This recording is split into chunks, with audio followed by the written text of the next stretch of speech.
What we did for Shepherd, we practiced with a boilerplate buoy that we made up the same size and weight and everything of the capsule, dropped it off in the ocean, and then we had a helicopter go out and locate it, find it, bring it back to the ship, and set it on mattresses on the deck.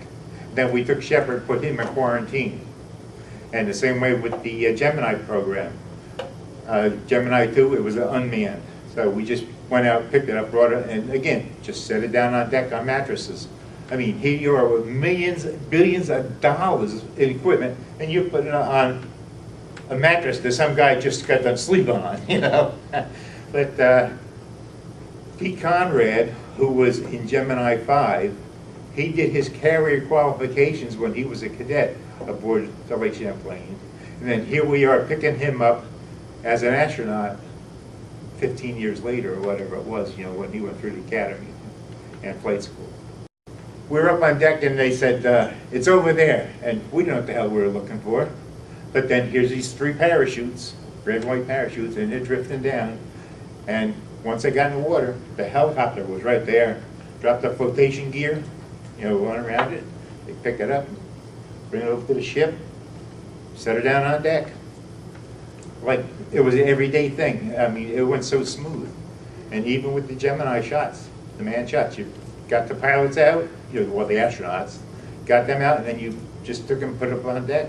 You can't describe it. There was so much happiness, I guess, to see that here's a man that was shot into space and landing back down to Earth. And I don't know if you know, but Shepherd, as high as he went, all he could see was just the curvature of the Earth. He never really went into space. He just left from Cape Kennedy up over the Bahamas and settled.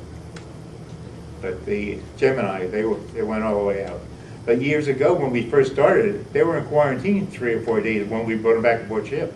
They had like an Airstream trailer, and that's where they put the astronauts for quarantine for the 3 days that we went in.